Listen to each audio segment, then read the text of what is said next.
Students welcome to my channel, please subscribe and share. তো students, আজকের ক্লাসে আমি আলোচনা করব তদ শব্দরূপের ক্লিবলিঙ্গের রূপটা। আগের ক্লাসে পুংলিঙ্গ স্ত্রীলিঙ্গের রূপটা আলোচনা করে ফেলেছি। আজকের ক্লাসে আমি আলোচনা করব পুংলিঙ্গের রূপ। তাহলে স্টুডেন্টস শুরু করা যাক। দেখো, ক্লিবলিঙ্গ স্ট্রাকচার দেখো রেডি করা আছে। তদ শব্দ যার অর্থ হচ্ছে সে বা সেই, এই অর্থে এটা ব্যঞ্জনান্ত একটা সর্বনাম শব্দ। দেখে নাও, তৎ তে তানি, তৎ তে তানি, বাকিটা তৎ শব্দের পুংলিঙ্গের রূপটা হয়ে যায় কেবলিঙ্গের ক্ষেত্রে। দেখো, তেন,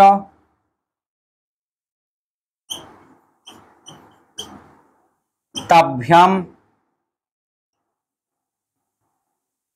তৈহি,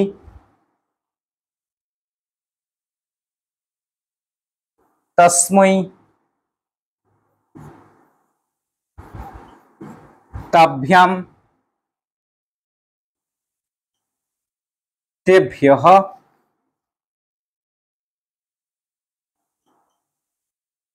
তস্মাৎ,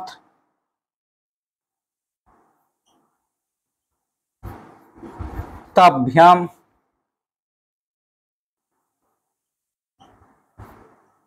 তেভ্যঃ, তস্য, তয়োঃ,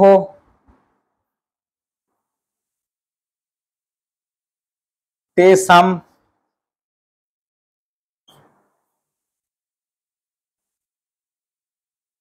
তস্মিন,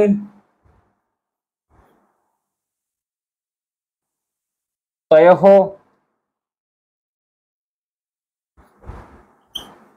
তেষু, তাই না?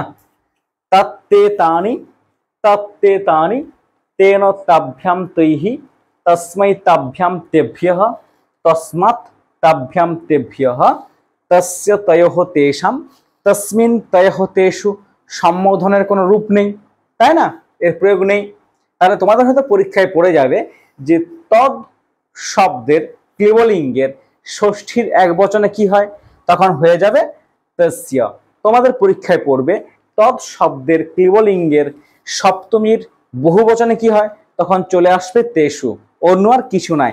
একই রকম ভাবে একটু যদি তোমরা মন দিয়ে পড়াশোনা করো, তোমরা এমনিতেই পারবে, এমন কোনো জটিলতা নেই। তাহলে স্টুডেন্টস, আজকের মতো এখানেই। পরের ক্লাসে আবার নতুন টপিক নিয়ে হাজির হব। আর আমার ক্লাসের ভিডিওগুলো যদি তোমাদের ভালো থেকে থাকে, চ্যানেলটিকে অবশ্যই সাবস্ক্রাইব করবে, শেয়ার করবে। আর তোমাদের যদি কিছু জানার থাকে অবশ্যই কমেন্টে জানাবে, আমি রীতিমতো সেই ক্লাসটা তোমাদের করিয়ে দেব। আজকের মতো এখানেই।